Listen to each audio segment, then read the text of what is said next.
Bismillahirrahmanirrahim. Assalamu alaikum wa rahmatullahi ta'ala wa barakatuh. Alors, on va faire une autre séance sur le manuel Les cahiers de la Luciole, les sciences, niveau CE2, c'est-à-dire troisième année primaire. Donc, on va essayer de faire la leçon numéro 23. Le titre, c'est « Qu'est-ce que le système solaire ?» Bien. Alors, qu'est-ce que le système solaire? Donc, le système solaire, c'est l'ensemble du Soleil et des astres qui gravitent autour de lui. Donc, voilà, le système solaire est composé du Soleil et des autres astres qui tournent autour du Soleil. Bien. Alors, la première question, c'est observe l'illustration, puis réponds aux questions.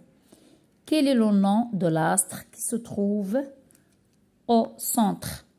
Alors, regardons très bien. Quel est le nom de l'astre qui se trouve au centre? Bien. Deuxième question. Quel nom donne-t-on aux 8 autres astres représentés sur cette image? Comment se déplace-t-il?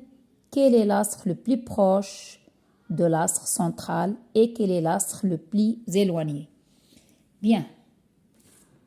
Donc, on a les astres et on a ce qu'on appelle les planètes. Donc, les astres en arabe, najm, les planètes, al-kawkab. Alors, quelle est à votre avis la différence? Donc, vous allez voir que si vous voulez l'astre, bien. Alors, par exemple, le Soleil est une étoile et une étoile, c'est un astre. Donc, l'astre, qu'est-ce qu'il a? L'astre émet de la chaleur et sa propre lumière. يعني النجم يخلق الضوء بذاته. D'accord? Par contre, le كوكب فهو يعكس ضوء الشمس. Donc, on va essayer de répondre à ces questions. Donc, la première question, le nom de l'astre, c'est le Soleil. Le nom des autres planètes, alors on peut les donner en arabe et en français si vous voulez. Donc, min al-aqrab ila al-ab'ad, min al-shams. Donc, on a Mercure,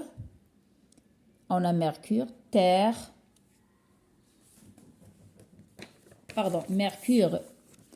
Mercure, Vénus, Terre, Mars, Jupiter, Saturne, Uranus et Neptune. C'est-à-dire Utarid, Zohra, Al-Ard, Al-Marrikh, Al-Mushtari, Zuhal, Uranus et Neptune. Donc voilà en arabe et en français le nom des planètes, si vous voulez les 8 planètes. Bien. Alors maintenant, comment se déplace-t-il? Il se déplace en tournant autour du Soleil et le plus proche du Soleil, c'est l'astre le plus proche du Soleil est Mercure et l'astre le plus éloigné est Neptune, ou plutôt la planète. Bien. Alors, quels sont les principaux astres qui composent le système solaire? Quelles sont leurs particularités? Voilà ce qu'on va essayer de répondre. Alors, je cherche, complète le tableau avec les durées correctes, puis réponds aux questions. Alors, on a ici 12 ans, 88 jours, etc. Donc, il faut noter bien que plus les planètes sont éloignées du Soleil, plus elles mettent de temps à en faire le tour. Donc, voilà ici, on va écrire les durées que met la planète pour faire un tour complet autour du Soleil. Donc, on parle des planètes. Ici, au lieu de dire astre, on doit dire planète. D'accord? Voilà, ce sont des planètes. Donc, en combien de temps la Terre fait-elle un tour complet autour du Soleil? D'abord, on va essayer de classer ici. On complète le tableau. Donc, on a dit que Mercure, c'est le plus proche. Donc, il va faire la plus petite des raies pour faire son tour. C'est clair? Donc, il va mettre... Alors, la durée la plus petite, c'est 88 jours. Donc, 1 ici. 2, c'est 225 jours. 365. Et après, 687. Ensuite, 12 ans. 30 ans. Et 84 ans. Puis 165 ans. Voilà le tableau.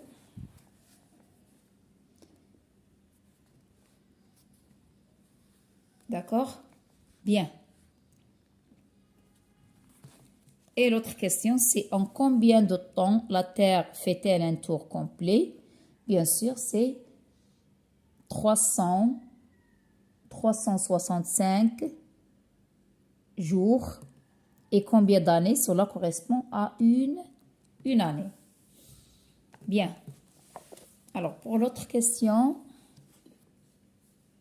3. Réalise cette expérience, puis réponds aux questions. Compare la température du thermomètre le plus proche de la lampe avec celle du plus éloigné. Que constates-tu? Alors, si on va faire une expérience comme celle montrée ici, qu'est-ce qu'on va constater? On va constater que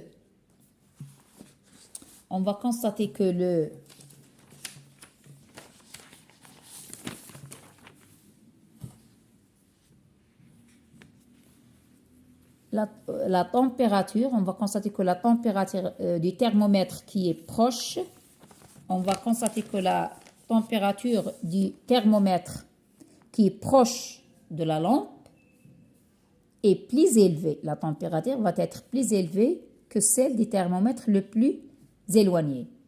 Donc, la lampe, bien sûr, représente le soleil. Bien. Complète le tableau avec les bonnes températures et toi de l'expérience ci-dessus et de l'exercice 1. Alors, notez très bien, moins 50 degrés Celsius, ça veut dire que c'est moins de 0. 15 et 475 degrés Celsius.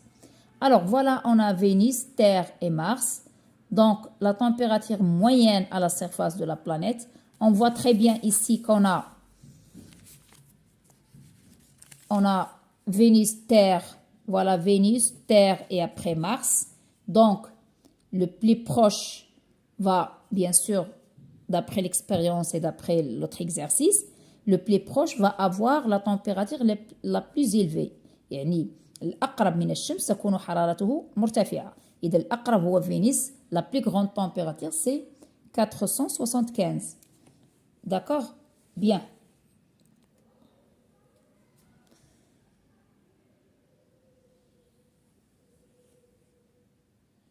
Alors, c'est la nuit. Bien, je répète.